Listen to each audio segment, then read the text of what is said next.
안녕하세요. 교육진담 이슈 무엇이든 물어보세요 시간입니다. 예.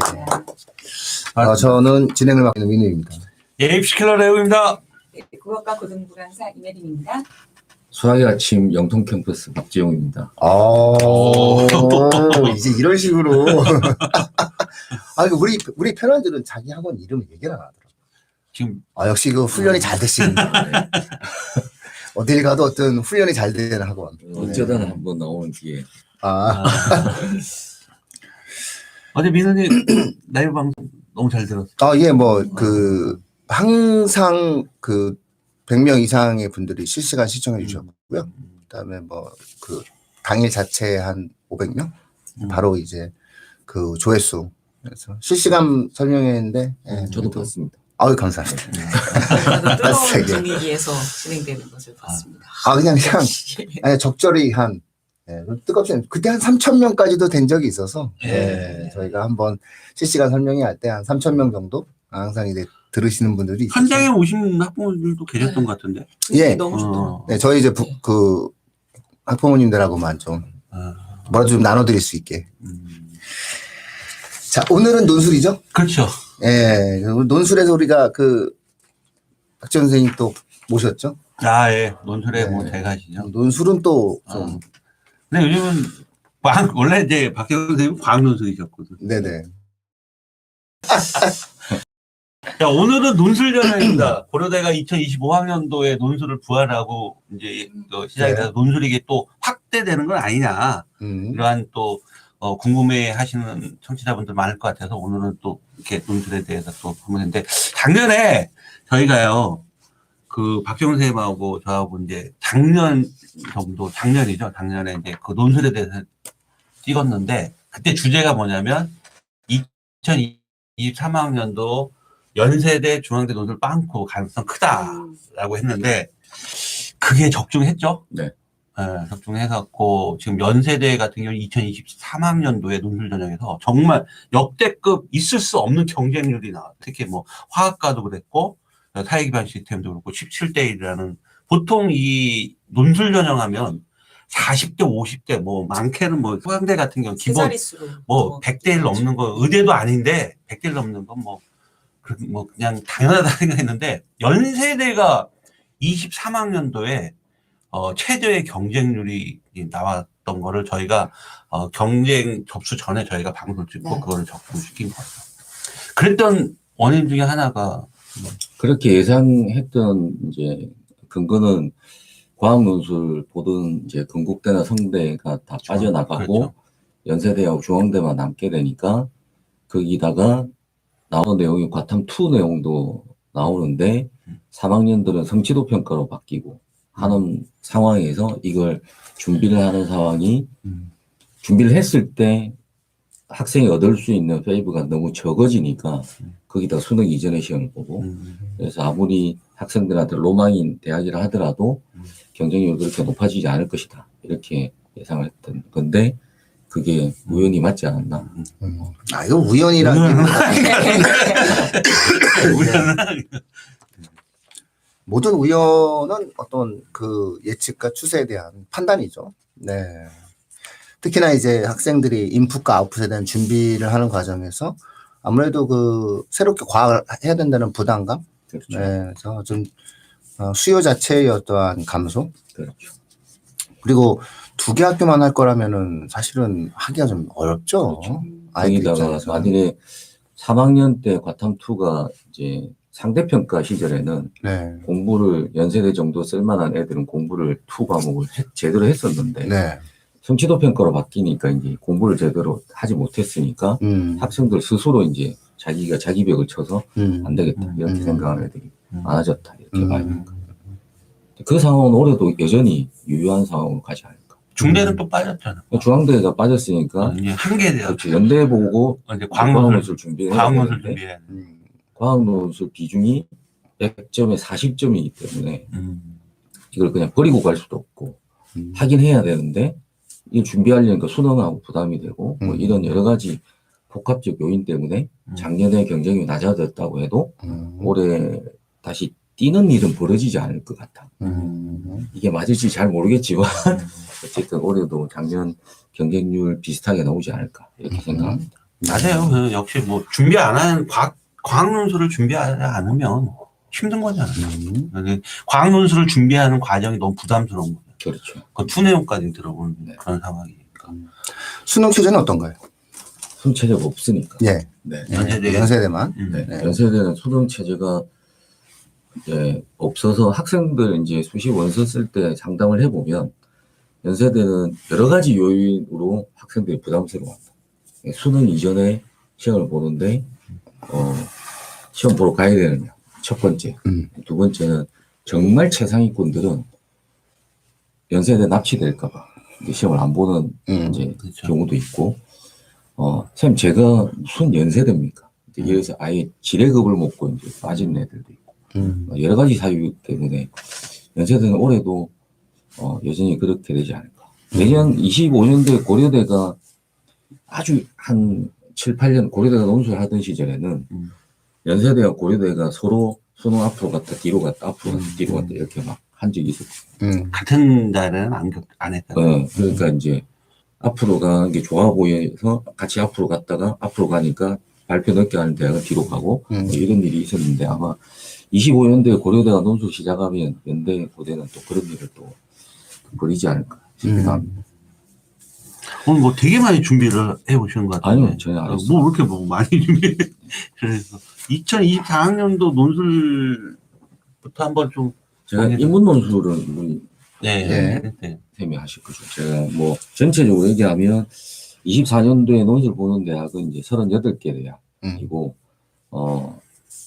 울산대 의대가 빠졌고, 그 다음에 한양대 에리카가 논술에 빠져나가고, 대신에 새로 들어오는 대학이 동덕여대하고, 삼육대하고, 한신대가 들어왔고, 서경대는 작년에도 논술을 봤지만, 교과가 60% 반영이었기 때문에 교과 전형에 들어가 있었고, 올해는 논술이 60%여서 논술 전형으로 변경됐다. 이렇게 봐야 될 것 같아요. 그래서 제가 보니까 전체 인원수는 오히려 한 145명 정도 모집 인원은 작년에 비해서 24학년 때 늘었다. 그래서 패자부활전인데 논술이 사실 학생부 관리가 안 된 학생들 입장에서는 나쁘지 않은 상황이다. 이렇게 보입니다. 야, 145명이나 늘었네요. 이걸 논술 전형이 이제 그 각 대학별로는 조금 뭐 성대는 늘렸어요. 성대하고 연세대가 작년에 비해서 모집정을 좀 늘렸고 대부분 뭐 10명 안팎에서 조금씩은 줄이는데 이제 새로 진입하는 대학들이 있으니까 전체적으로 인원수가 좀 늘어났다. 이렇게. 특이할 만한 핵심 대학과 학과 같은 경우는 어디를 주목해야 될까요? 연대 뭐 사람들이 선호하는 학생들이 선호하는 뭐 이제 연세대가 작년에 시스템 반도체하고 이제 갑자기 정부에서 요구를 해서 만들어서 특별 전형으로 뽑았던 학과들이 있는데 시스템 반도체학과 뭐 지능형 소프트웨어학과 이런 학과들이 올해는 그걸 각 전형으로 이제 나눠서 그 전형에서도 논술을 선발을 하게 되는 상황이고, 성균관대 이제 계약학과가 3개인데 반도체 소프트 글로벌 바이오 메디칼 이 3개인데 올해 지능형 소프트라고 하나 더 들어가서 거기도 논술로 선발을 하게 됩니다. 그래서 그런 최상위권 학과들을 준비를 해야 되는데 학생부는 부족한 애들한테는 또 좀 기회가 생기지 않았나 이렇게 생각을 합니다. 그 학교들에 있어서의 어떤 논술의 특이점이라든가 어떻게 준비해야 되는지도 한번 아예 그냥 내쳐 말씀을 해주시는 게. 제가 계속 말해도 되는 건가요? 네. 아니, 지금 말하라고 부른 거예요, 네. 오늘. 이제 그 상대 논술은 그 레벨에 비해서 문제가 그렇게 어렵게 나오는 대학은 아닙니다. 그래서 제가 볼 때 그럼에도 불구하고 학교에서 발표하는 합격자 컷을 보면 이제 우리 수리논술 쌤들하고도 대화를 나누지만 성대를 보는 학생들 기준으로 이 정도 난이도면 점수가 뭐 한 8, 90은 나와야 되는데 실제 나온 점수들이 보면 한 70점대에 있는 학과들이 굉장히 많다. 그래서 채점을 굉장히 까다롭게 하고 있지 않냐. 그러니까 감점 요인에 대한 부분을 확실하게 감점을 하고 채점을 하는 학교다, 성대는. 자, 이렇게 보이고, 성대 작년에 경쟁이 엄청 뛰었습니다. 왜 네. 뛰었냐면 최저학력 기준에 국수형 탐탐 이렇게 이제 풀어주다 보니까 상대적으로 이제 그 전에는 영어 2, 뭐 이제 한국사 4, 뭐 국수탐 중에 2개 4 이러니까 최저가 너무 높았는데 이제 과탐이 잘 돼 있는 학생들 입장에서는 그냥 탐구 2개만 뭐 1, 가지고서 2가 조합을 나오면 뭐 나머지는 3만 있어도 체제를 맞출 수 있는 상황이 생겨서 작년에 경쟁률이 22년도에 55.27대 1이었는데 작년에 성대가 101.92였으니까 2배 정도 뛰었어요. 근데 올해 지금 체제를 보면 성대가 이과인데 탐구를 과학 하나만 봐도 이제 지원 가능하게 이제 만들어둔 상태여서 성대 경쟁률은 23년도에 뛰었지만 또 이 상태에 유지되지 않을까 이렇게 생각이 됩니다. 네. 그리고 중앙대를 좀 주목해야 되는데 중앙대가 되게 우리가 생각하는 것보다 되게 학생들이 이제 선호하는 대학 중에 하나가 돼 있는 상황. 한 10년 전에 비하면 지금 이제 중앙대 선호도가 되게 많이 올라가 있어서 이 대학의 경쟁률이 꽤 높은 편인데 지금 올해 경쟁률 더 높아질 것 같아요. 그러니까 지금 체제를 보면 이제 이런 체제는 처음 봤는데 어떤 체제를 가지고 있냐 그러면 영어에서 영어 등급을 원래 세계합 6인데 중앙대 세계합 6이죠. 영어를 반영할 때 1, 2등급을 다 1등급으로 반영하죠. 그러면 이제 영어 약한 애들 입장에서는 이게 2등급도 1등급이고 1등급도 1등급이 되는 거니까 최저 맞추기가 훨씬 더 용이해져서 실질 경쟁률이 올라갈 것 같다. 그러니까 중앙대 실질 경쟁률이 인기학과 빼고 나면 거의 단단히 끝자리 혹은 10단위 초 정도의 경쟁률이는 실질 경쟁률이 이게 올해는 좀 실질 경쟁이 좀 많이 올라가지 않을까. 그리고 실 경쟁률도 좀 많이 올라가지 않을까. 이렇게 생각이 되고 시험 보는 일정들을 보면 수능 본 주간에 시험 보는 학교 한 15개 정도 돼 있는데 중앙대는 뒤로 한 주 빠져서 시험을 보기 때문에 11월 26일 보통 그렇게 시험을 보니까 학생들이 이제 보통 그 수능 끝난 주에 하나 선택, 2개 선택 했을 때 6장 있으니까 그게 한 주 밀리게 되면 또 이제 선택 폭에 중앙대가 많이 걸려 들어가기 때문에 그런 여러 가지 요인 때문에 중앙대는 올해 경쟁률이 좀 많이 뛰지 않을까 이렇게 예상이 됩니다. 여유가 좀 있다는 게 수능 끝나고 좀 중앙대 논술을 준비할 수 뭐 있는 그렇게 착각들을 많이 하죠. 그러니까 뭐 끝나고 나서 준비할 시간이 있으니까 준비할 수 있다 이렇게 또 해서 이제 경쟁이 올라가는 경우도 있고. 그리고 끝나고 시험을 못 봐서 준비를 안 하죠. 없어지. 희망이 없어지고. 근데 영어가 되게 진짜 독특하네요. 영어가 2등급도 1등급으로 인정해준다는 얘기인 거잖아요. 수능 체제를 맞출 때는.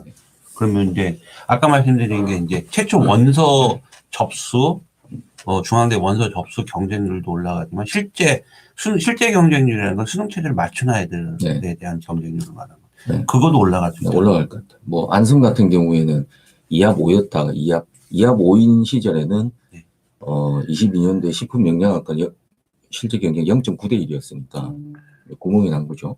근데 이제 24학년도 같은 경우에 안성 같은 경우에 2합 6으로 바뀌었기 때문에 거기도 실질 경쟁이 올라갈 거예요. 사실 거기 둘이 하면서 힘들어하는 애들 많아요. 거기. 그렇죠. 근데 제가 또 정보를 하나 드리면 중앙대 그 안성 캠퍼스 예전에는 분교였는데 지금은 그 캠퍼스 통합이 돼서 그렇죠. 본교 졸업장이 똑같이 나오는데 생명공학대학 전체가 안성으로 내려가 있기 때문에 자기가 생명공학을 하려고 한다 그러면 중앙대는 이렇게 서울 캠퍼스에는 없는 상황이어서 학교 측면에서는 계속 안성을 좀 띄우려고 하는 예전에는 예대밖에 없었는데 지금은 이제 예술공학대하고 생명공학대를 안성으로 지금 보내놓은 상태여서 시간이 지나면 지날수록 조금씩은 높아지지 않을까 이렇게 생각이 됩니다.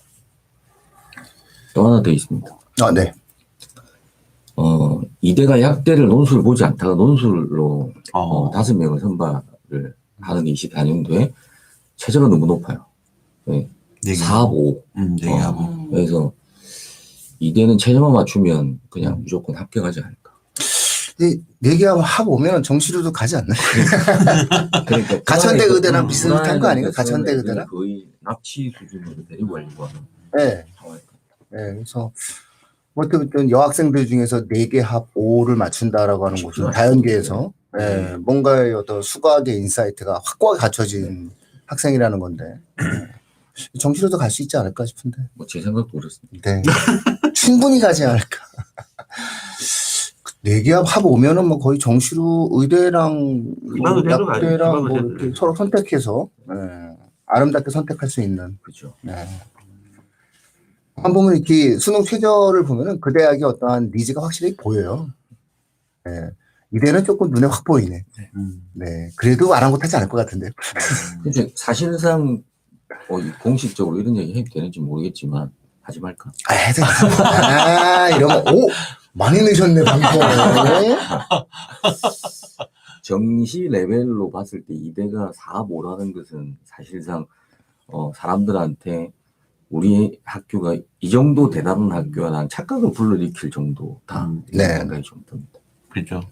근데 사실 의도적인. 논술 전형이라는 게 사실 논술 전형을 선택한 학생들 자체가 생기부가 그렇게 약한 거잖아요.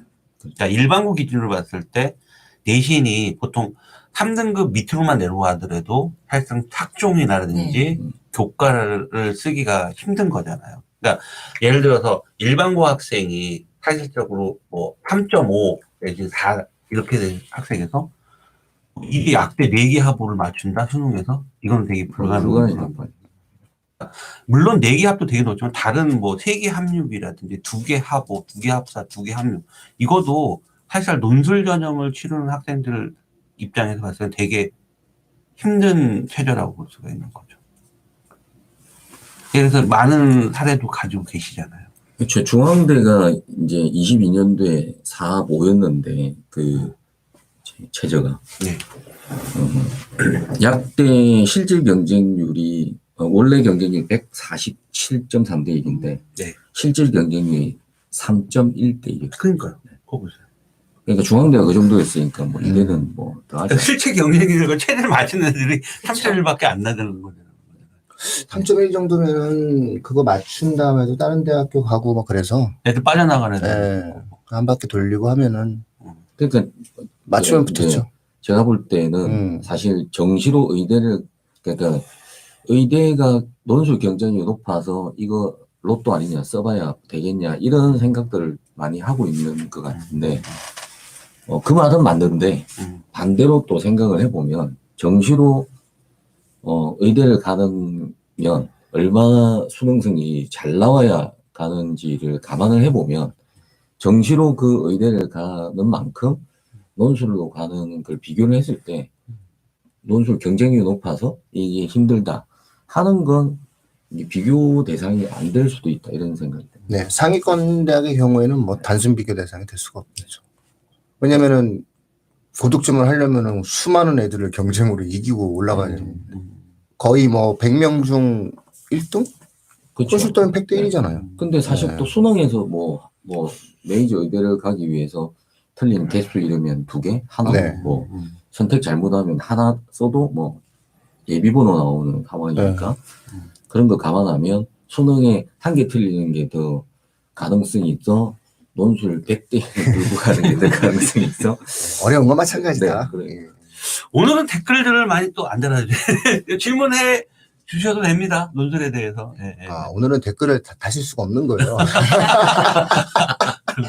네? 일단은 뭐 이거는 저 바로 일단 고다음 패스. 너무나도 많은 정보들을 전달 중이라. 네. 사실 오늘 그 진짜 주제의 메인인 고려대 논술 부활이잖아요. 그래서 박정훈 선생님은 그 고려대 논술 부활이 어떤 의미를 가지고 있는지 논술 전문가로서.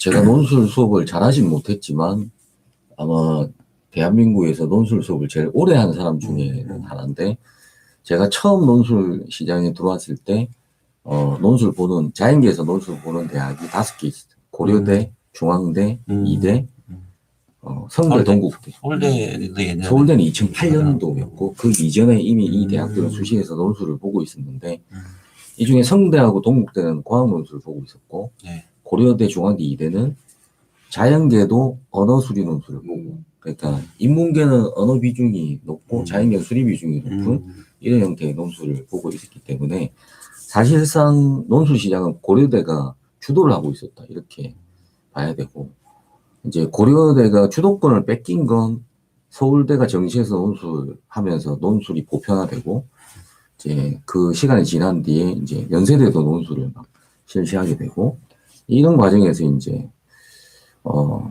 우리는 학종으로 서울대 뒤로 줄을 서야 되겠다 이런 느낌으로 빠져나갔지 않을까 뭐 이제 고교 정상화 기여대학이라고 해서 교육부에서 지원금을 주는 게 있는데 그 지원금을 해서 성신여대가 떨어지지 말자 논술 재능을 부활시켰거든요. 그러니까 이제 그 돈 못 받으니까 논술 재능을 해서 그 돈을 채우겠다는 건데 계산을 해보면 지난번 방송에서도 말씀하시던데 한 300 몇 명을 뽑는다 해도 경쟁률이 최소한 50대 1 이상을 감안을 해보면 그게 들어오는 원서 비용이 교육부에서 받는 돈보다는 더 많다. 그러니까 그것 이제 교육부의 지원금 때문에 뭐 이제 논술 안 하고 말고 이런 건 아닌 것 같다는 생각이고 학종에서 지금 뭐 너무 많은 내용들을 빼는 바람에 이제 변별 요소들이 줄어든 것 그래서 학종을 확대를 하고 싶어도 좀 쉽지가 않은 상황 뭐 이런 여러 가지 요인들이 좀 복합적으로 작용하지 않았을까. 또 뇌피셜이 하나 있긴 한데 그건 또 너무 나간 뇌피셜인 것 같아요. 뇌피셜은 이런 데서 얘기하라고. 뇌피셜 좋아해요. 뇌피셜을 얘기해. 네, 뇌피셜. 제가 가감없이만 깔 수 있어요. 이 뇌피셜은 사실상 제가 늘 지켜봤던 대학 입학처의 거북이 걸음을 감안을 하면 혼자만의 생각일 가능성이 높아서 왜냐하면 이게 제가 이제 매년 이렇게 입시 자료들을 보면 뭐 제가 예를 하나 들어볼게요. 경희대가 약대 선발을 하면서 최저 학력 기준을 일반 학급 첫 해, 경희대 약대 첫 해를 모집할 때 약대 모집 인원을 2개 하고 이렇게 해놓은 거예요. 일반 학과하고 똑같이. 그렇죠. 의치원으로 묶어야 되는데 자료를 그냥 2개 하고 너무 이상해서 입학처에 전화를 했어요. 이거 잘못 나온 거 아니죠. 그러니까 올해는 그렇게 갈 겁니다. 실수한 거죠. 그러니까 이제 전형계는 이미 발표를 해버렸고 이제 올해는 이제 그대로 가요. 그 다음에 바로 바꿨죠. 그러니까 사실상 입학처들이 그렇게 막 민감하게 이렇게 반응을 하지 않는 걸 감안하면 아닐 수 있는데 제가 생각할 때는 이제 고교 학점제를 염두에 두고 대학의 자율권 확보 차원에서 여러 가지 연습 뭐 어떻게 될지 모르니까 뭘 좀 우리 논술 안 한 지 한 7년 됐는데 그래도 연습이 좀 필요한 거 아니야? 뭐 이런 느낌도 사실 조금 듭니다. 그 작년 그 논술 전형 수익금이 1위부터 뭐 한 쭉 서열이 되는데 성대가 한 22억 들어왔고 작년에 경쟁률 100대 22억 들어왔고 중앙대가 한 21억 보통 22, 21억 뭐 보통 22억, 21억 이 정도씩 들어오더라고요. 돈이 있으니까. 예전에 뭐 논술 6장 아니고 막 엄마 카드 허용 한도까지 있을 때가 있었거든요. 그때는 농담 수시 무제한. 그때는 농담 삼아 고려대 논술 한번 치를 때마다 건물 하나씩 올릴 수 있겠다 뭐 이런 얘기도 했어요. 네네네. 어떻게 그 인문 논술 쪽은 어떠신가요? 네, 저는 이제 오늘 아무래도 이 주제가 고려대 논술이었었다 보니까 항상 생각을 하고 있었거든요. 왜냐면 그 한창 논술이 정말 아까 말씀드렸던 것처럼 붐이 일어났을 때 논술이 정말 대학 입시 시장을 주도의 근하는 접하는 그 지점까지 갔을 때가 떠오르거든요.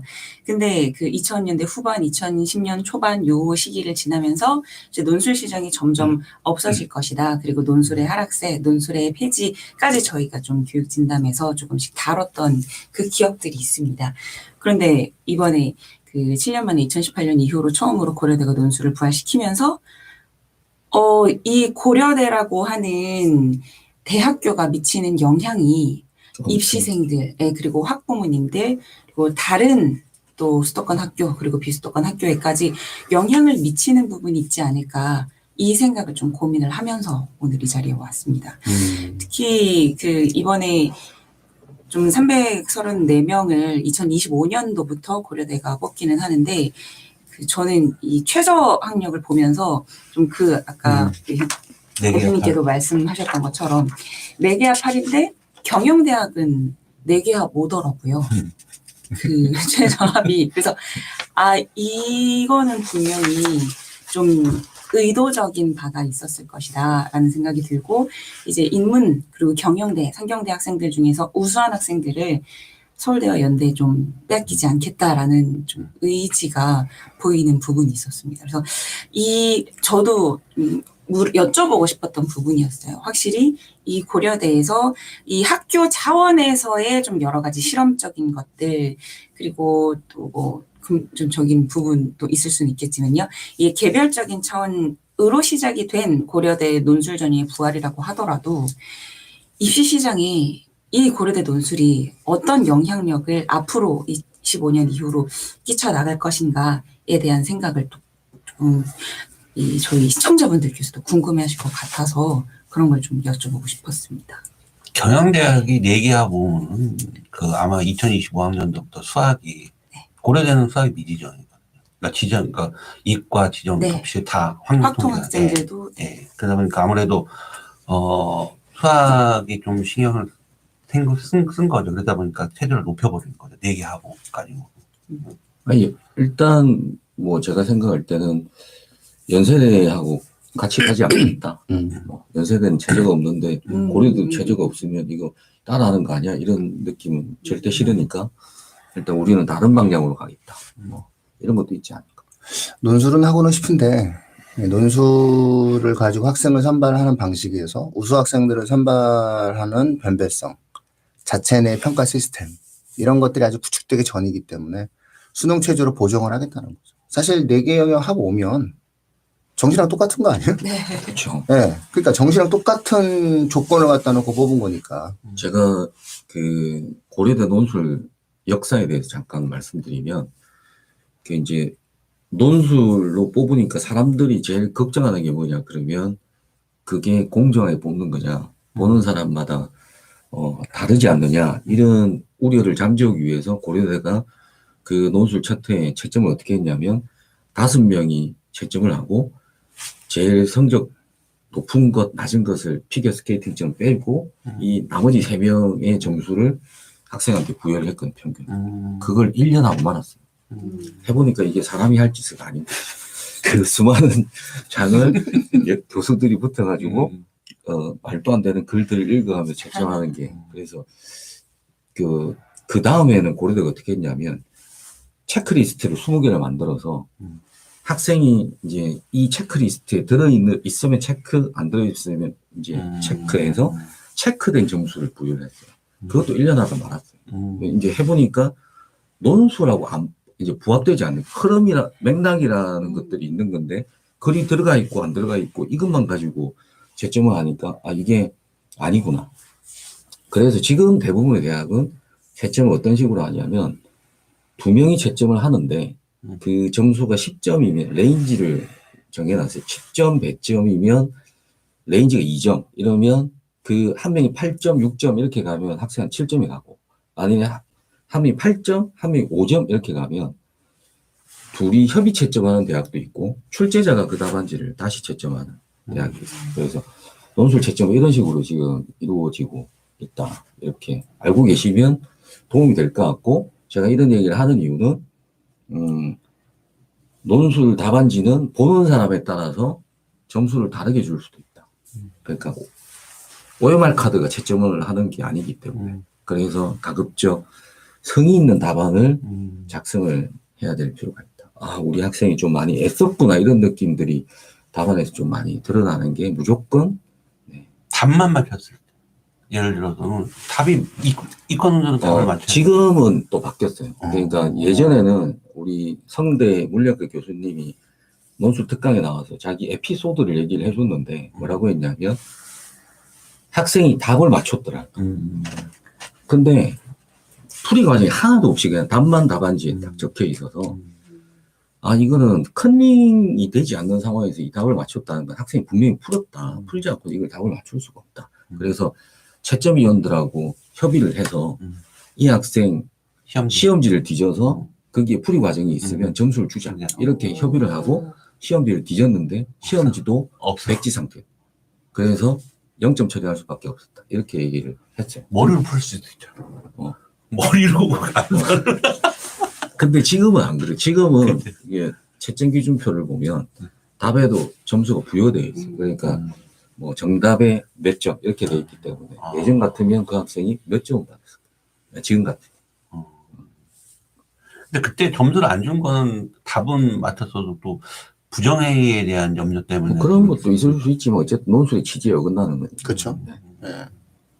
근데 그 아이가 그 엄청난 천재가 아니기를. 아쉽네요, 그죠? 얘가 딱 해서 그런 애도 있잖아요, 이렇게. 그 정도 천재면 성대 안 가도 되잖아. 근데 또 걔가 또 다른 건 잘 못해가지고, 국어 영어가 안 돼가지고. 나는 얼마 전에 그 유튜브에서 그 있어요. 수학 문제 푸는 길거리에서 수학 문제 푸는 유튜브 있어요. 제가 얼마 전에 목동에 거기 갔는데 고등학교 1학년 학생이 딱 거기 보고 그냥 이렇게 하지 뭐 풀이도 안 쓰더라고. 그냥 막 하더니 다 오 딱 그러더라고. 맞춰버리더라고. 기한을 머리로. 그렇게 맞춰버리는 학생이 있더라고. 그래서 그 생각이 좀 고려대 논술은 왜 이렇게 잘하시는 거? 혹시 고려대학 관계자세요? 아니요, 고려대가 원래 제일 먼저 주도적으로 논술을 했던 학교에서 많이도 뽑았고요. 네, 숫자도. 천 명씩은 항상 1000명이 넘어. 3분의 1 정도를 입학 정원 3분의 1을 논술로 뽑았으니까. 근데 사실상 그 고려대가 논술을 하면서 학생들 시장은 어떻게 만들어놨냐면 연세대를 팍 눌러놨어요. 왜냐하면 연세대가 그 시절에는 학생부로 1단계 5배수, 2단계 면접 뽑고 뽑던 네. 시절이니까 2학년만 지나면 학생들 머릿속에서 연대는 지워버려요. 나는 어차피 연대는 안 돼. 근데 고려대는 지원 자격이 아무것도 없이 논술로만 뽑으니까 그때는 또 수시 1차, 2차가 있어서 네네. 1차에 또 7월 달에 합격자가 나오는 시절이니까 제가 고려대를 갔다고? 이러면서 이제 막 고려대 논술에 막 폭발적으로 하던 시절이 있었거든요. 그러면서 이제 고려대가 연세대를 눌러가는 이런 시절도 있었다. 네. 수리 논술 같은 경우는 지금 아이들이 확률 통계라든지 요즘은 이제 또 수학을 선택하잖아요. 네. 그러니까 지금 2024학년들도 각 대학들마다 수리 논술의 어떤 출제 범위들이 다 틀릴 텐데. 네. 그러니까 예를 들어서 나는 확률 통계를 선택 안 했어. 네. 그 다음에 뭐 나는 미적분 기하을 했어. 그런데 확률 통계가 나오는 대학교들이 있잖아요. 나온 대학이 있죠. 네. 나온 대학이 확통을 일단 출제를 하겠다고 시험 범위에 넣어둔 대학들은 꽤 많이 있습니다. 네. 근데 그 중에서 제시문을 가지고 풀 수 있는, 그러니까 제시문 내용만으로 풀 수 있는 학교, 이런 학교들을 빼고 나면 남아있는 학교가 뭐 2022학년도 기준으로 얘기하면 광운대, 홍익대, 연세대 미래의학과 정도밖에 없어요. 근데 확통을 진짜 1도 모른다 그러면 제시문을 이해 못할 테니까. 그러면 이제 또 문제 생기는 학교들이 뭐 한 열 몇 개는 있지만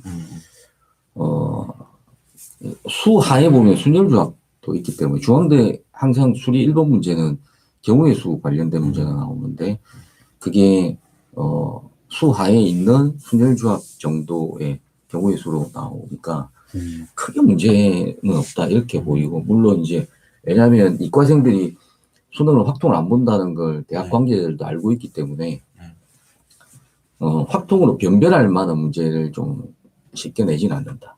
대신에 경희대 같은 경우에 조건부 확률 같은 경우가 좀 이제 종종 나오는데 이제 공부를 안 하는 애들이 조건부 확률이라는 것 자체를 잘 모르니까 근데 공부를 하면 조건부 확률은 사실 별 것도 없는 정도니까 학교 내신으로만 했으면 전혀 문제 없다. 근데 학교 내신으로 안 했으면 살짝 문제 확통이 나오는 대학은 좀 문제가 있지 않을까?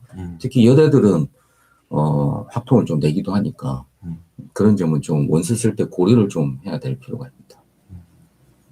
그러니까 저는 2025학년도 저는 그 미지정된 수능에서 수학을 미지정한 대학들이 17개 나오니까 걔네들이 고3 때 수학을 또 뭘 준비하냐에 따라서인데 결국 이과 논술이 계속 존재한다면 논술 자체에서는 확률 통계라든지 미적분의 기하 이런 파트들이 다 들어가니까 이게 또 수능과 논술을 따로 준비해야 하는 그런 상황이 발생되는 것도 아니겠냐. 라는 또 염려도 근데 생기고. 저는 이제 이런 상담도 많이 하는데 학생들 1학년을 끝나고 나서 2학년쯤 가면 내신이 뭐 한 3등급을 넘어가 있는 상태니까 정시 파이트가 되잖아요. 그러면 선생님 제가 학종으로 갈 것도 아닌데 이거 해야 됩니까? 저거 해야 됩니까? 이거 빼고 저거 빼고 제일 쉬운 걸로 갔으면 좋겠다 하는 이과생이 뭐 굳이 내가 기하를 선택해야 됩니까? 뭐 제가 이거 확통 안 할래요. 뭐 이런 학생들이 있거든요. 그런 학생들한테 너 논술 봐야 되니까 그냥 확통해라. 너 어차피 학종 안 갈 거라며. 그러니까 그냥 점수 안 좋아도 되니까 확통하고 기하 선택해라. 이렇게 유도를 하는 편이니까 그런 고교학점제가 되더라도 만일에 논술이 그때도 계속 만일에 이제 대학별 고사의 형태로 남아있다 그러면 입시 그 진학지도 진로 상담을 할 때 그런 부분 감안해서 얘기를 해줘야 되지 않을까 생각. 인문계도 그런 거 있지 않습니까? 사탐 선택에 논술이 좀 도움이 많이 되고. 인문 논술은 뭐 사탐이랑 같이 가는 거죠. 그렇죠. 네. 사탐을 잘하는 아이들이 인문 논술 잘하고요.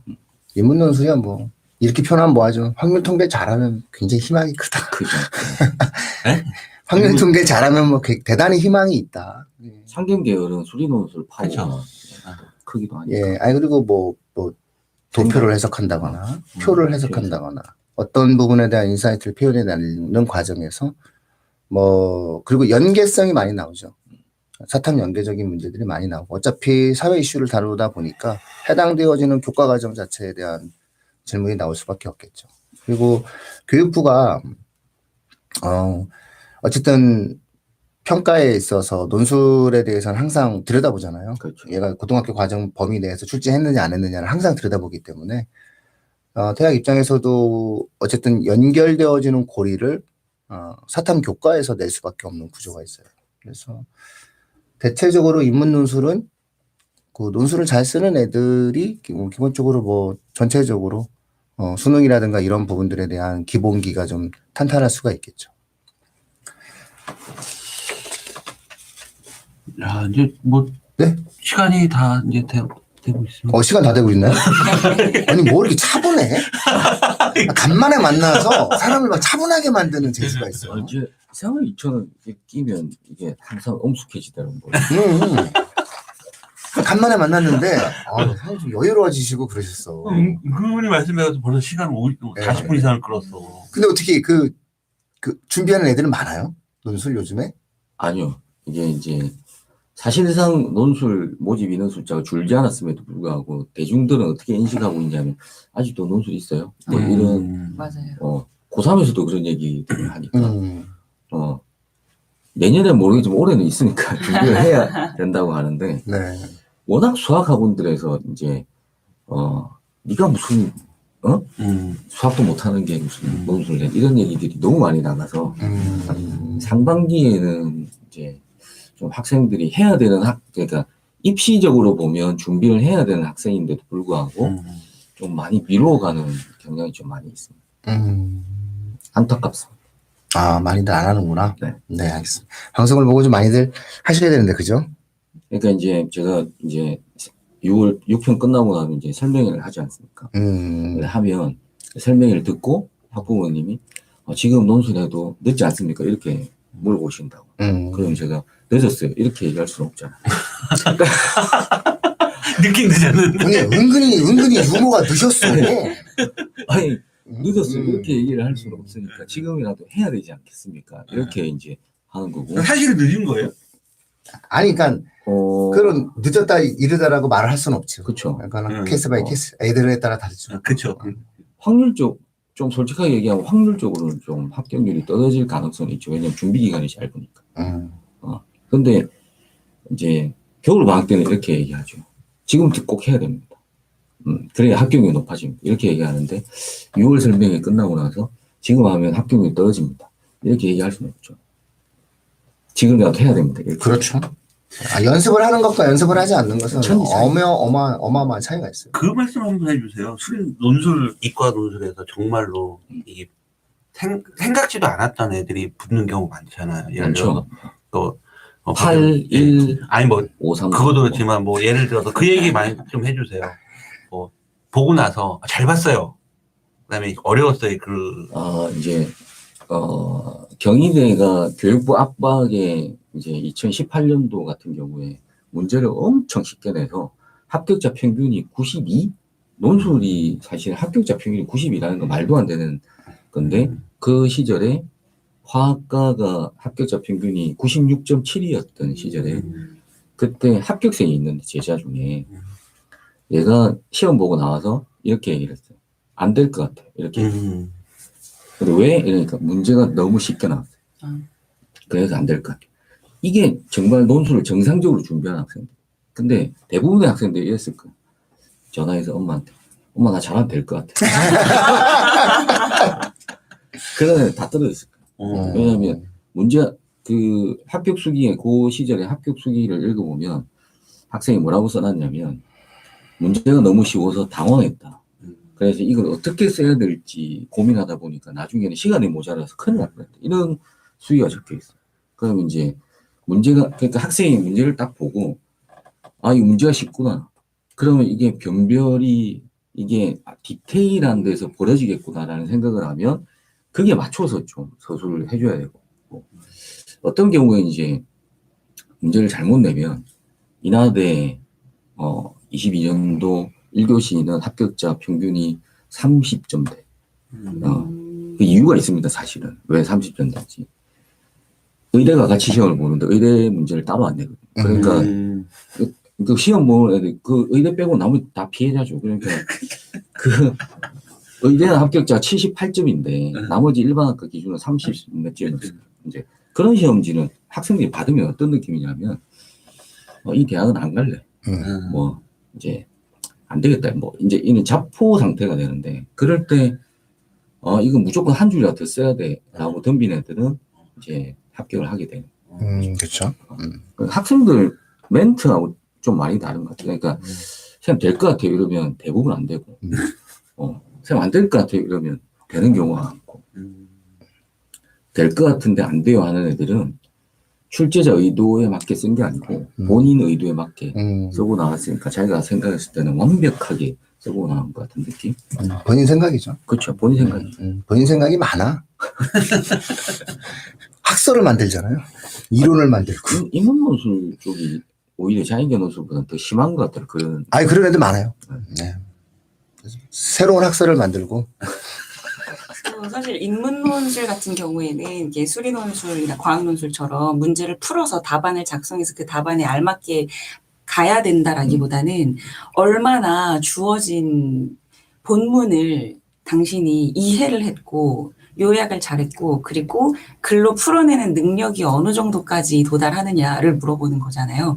그래서 저는 그 인문논술을 혹시라도 생각을 하고 있는 학생들한테는 좀 이야기를 하고 싶은 게 글을 잘 쓰는 학생들이 예전에 저희 한번 논술 전형 이야기하면서 제가 말씀을 드렸던 적이 있습니다.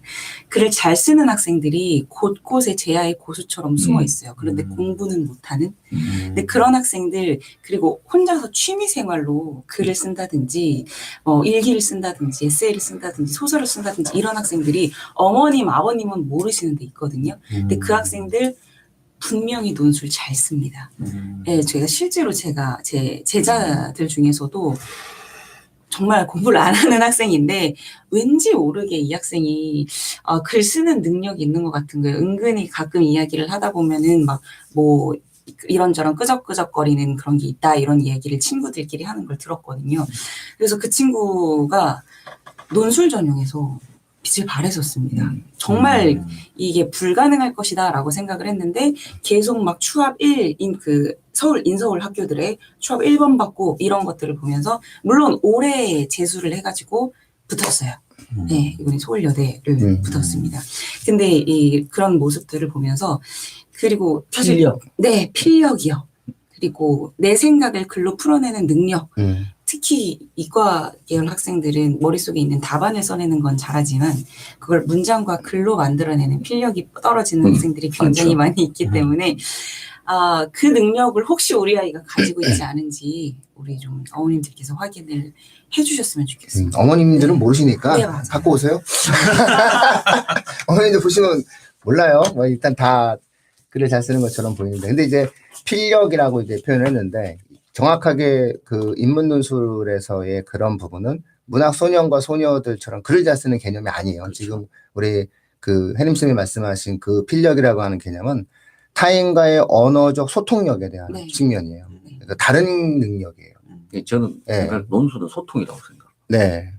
그래서 어떤 제시문의 내용, 즉 출제자가 이 제시문을 냈을 때 이 말을 명확하게 이해할 수 있는 힘, 그리고 이 사람이 요구하는 것을 갖다 놓고 명확하게 표현할 수 있는 힘, 이거는 문학 소년과 소녀가 아름답게 동화 쓰는 그런 것과는 전혀 무관한, 그러니까 글이라고 하는 게 말보다 편한 학생들.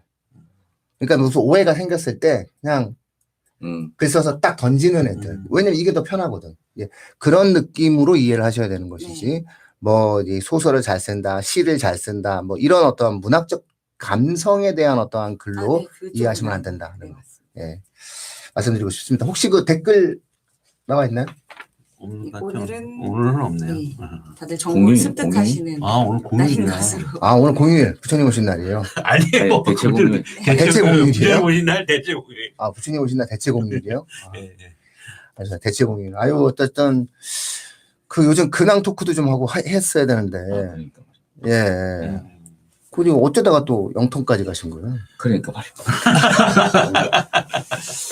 제가 영통하고는 인연이 조금 있었는데 예. 그게 끊어지지 않는 것 같습니다. 예전부터. 예전부터? 예. 알겠습니다. 자, 앞으로의 논술 전형에 대해서 이제 그 진행되는 어떤 요강들이 있어요. 뭐, 요런 것들은 우리 사이트에 한번, 올려드려야 될 것 같고, 추후 이제 입시 정보들에 대해서 이제 교육진흥 블로그를 조금 활용을 해서, 그 입시에 대해서 이제 저희가 이제 방송을 하는 내용들은 그때그때 이제 업데이트를 해가지고 올리는 방법에 대해서도 한번 생각을 해보고 있습니다. 그래서 누구나 다운받을 수 있게, 그렇게 해서 한번 요강이나 이런 것들을 좀, 확인하실 수 있었으면 좋겠다라고 하는 부분이고요. 전체적으로 이제는 논술이라고 하는 그런 영역에 대해서는 자칭 타칭 다들 전문가들이 되셨던 것 같아요, 이제. 학생과 학부모들이. 예. 그럼에도 불구하고 우리가 예상하지 못하는 결과치들이 나온다. 그러니까 어떤 한쪽 뷰만 봤을 때는 왜 저러지라고 싶지만 분명히 그런 의도가 있거든요. 그래서 예를 들어 그 의대 같은 경우도 가천대 의대 같은 경우 최저 합이 참 상상할 수 없는 합이잖아요.